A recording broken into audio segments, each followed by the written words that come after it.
Évangile de Jésus-Christ selon saint Matthieu. Jésus se mit de nouveau à leur parler et leur dit en parabole. Le royaume des cieux est comparable à un roi qui célébra les noces de son fils. Il envoya ses serviteurs appeler à la noce les invités, mais ceux-ci ne voulaient pas venir. Il envoya encore d'autres serviteurs dire aux invités « Voilà, j'ai préparé mon banquet, mes bœufs et mes bêtes grasses sont égorgés, tout est prêt, venez à la noce. » Mais ils n'en tinrent aucun compte et s'en allèrent l'un à son champ, l'autre à son commerce. Les autres empoignèrent les serviteurs, les maltraitèrent et les tuèrent. Le roi se mit en colère. Il envoya ses troupes, fit périr les meurtriers et incendia leur ville. Alors il dit à ses serviteurs « Le repas de noces est prêt, mais les invités n'en étaient pas dignes. Allez donc aux croisées des chemins. Tous ceux que vous trouverez, invitez-les à la noce. » Les serviteurs allèrent sur les chemins, rassemblèrent tous ceux qu'ils trouvèrent, les mauvais comme les bons, et la salle de noces fut remplie de convives. Le roi entra pour examiner les convives, et là il vit un homme qui ne portait pas le vêtement de noces. Il lui dit « Mon ami, comment es-tu entré ici sans avoir le vêtement de noces ?» L'autre garda le silence. Alors le roi dit aux serviteurs « Jetez-le, pieds et poings liés, dans les ténèbres du dehors. Là, il y aura des pleurs et des grincements de dents, car beaucoup sont appelés, mais peu sont élus. »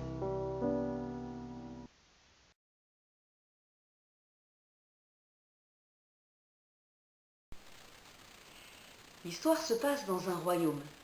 Le temps est venu pour le souverain de marier son fils, ce qui passe inévitablement par un repas de noces pour lequel il faut des invités. On imagine l'abondance et la qualité des mets, des plats, l'ambiance de fête et l'intérêt social de participer à une telle assemblée. Rien de plus logique. Cependant, notre histoire met en scène un fait vraiment surprenant.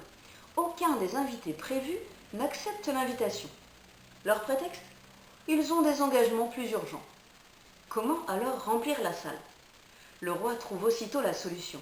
Il envoie ses serviteurs convier tous ceux qu'ils rencontreront sur les chemins, jusqu'aux plus pauvres, laissés pour compte et déshérités. Les serviteurs réunissent tout ce qu'ils trouvent, et la salle se remplit. Une deuxième étape rapporte que le roi décide de passer au milieu de ses convives et de les examiner. Il a vite fait d'en découvrir un qui ne porte pas le vêtement de fête. Interrogé, l'homme ne trouve pas d'excuse. La sentence est rapide, sévère et sans appel. L'homme est aussitôt exclu et renvoyé dehors.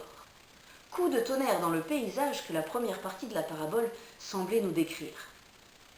Reconnaissons-le, le même personnage ne peut pas avoir invité avec une telle générosité une multitude de pauvres anonymes et puni excessivement l'un d'eux pour un problème de vêtements. C'est incohérent. Alors, qu'est-ce que c'est que cet habit nuptial dont il était question ? Il y a un beau commentaire de saint Grégoire le Grand sur cette parabole et concernant particulièrement cet habit nuptial. Et il explique que ce convive a répondu à l'invitation de Dieu à participer à son banquet. Il a en quelque sorte la foi qui lui a ouvert la porte de la salle, mais il lui manque quelque chose d'essentiel. L'habit nuptial qui est la charité, l'amour. Et saint Grégoire ajoute « Chacun de vous donc, qui, dans l'Église, a la foi en Dieu, a déjà pris part au banquet de noces. Mais il ne peut pas dire avoir l'habit nuptial s'il n'y a pas en lui la grâce de la charité, l'amour de Dieu et l'amour du prochain. Nous sommes tous invités à être des convives du Seigneur, à entrer avec la foi dans son banquet. Mais nous devons nous revêtir et conserver en nous l'habit nuptial, la charité, vivre un profond amour pour Dieu et pour notre prochain. Le cœur de l'histoire nous présente une sorte de maximum, car au moins 3 éléments de grande valeur sont associés. Premièrement, un repas de noces offre le maximum de joie. C'est en tout cas l'intention du père de famille. Deuxièmement, le fait de marier un fils ou une fille est l'accomplissement de toute une éducation dans le cadre de l'histoire, d'une famille et particulièrement ici d'un royaume. Troisièmement, les invités représentent ce qu'il y a de mieux dans un royaume. Et ces noces sont pour eux la meilleure occasion de se montrer au roi comme aux autres convives. Il s'agit de noces royales. Le tout, c'est d'avoir le bon vêtement. C'est d'avoir le vêtement des noces.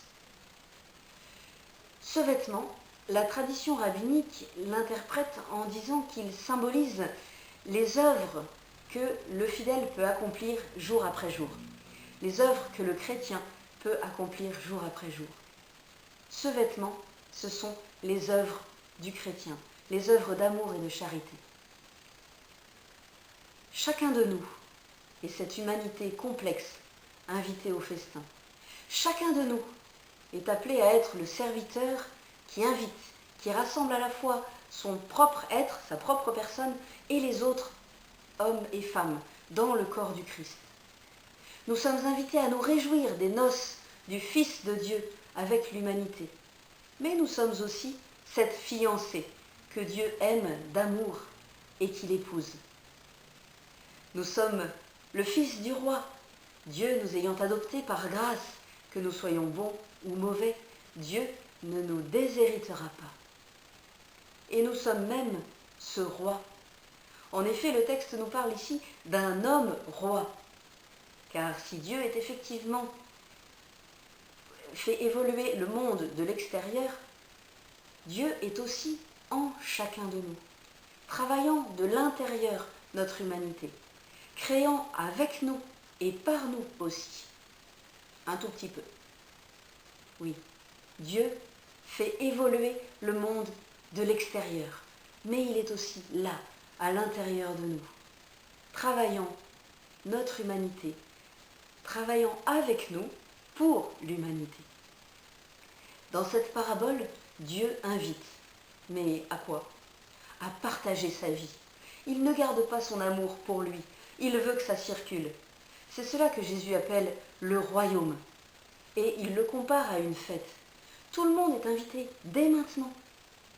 Sans cesse, Dieu nous donne des occasions de lui répondre oui ou non à travers les événements qui nous arrivent chaque jour. Si nous avons passé notre chance, sûrement il renouvellera l'invitation. Pour cette fête que Dieu a préparée, chaque invité, chacun de nous, chaque invité donc a revêtu des habits neufs. Nous nous sommes changés. En changeant notre cœur, nous y mettons du neuf. Nous profiterons ainsi à fond de la vie avec Dieu. N'hésitons pas à nous convertir, à revêtir notre cœur de toutes les bonnes œuvres, de toutes les œuvres d'amour que nous pouvons accomplir jour après jour, quotidiennement.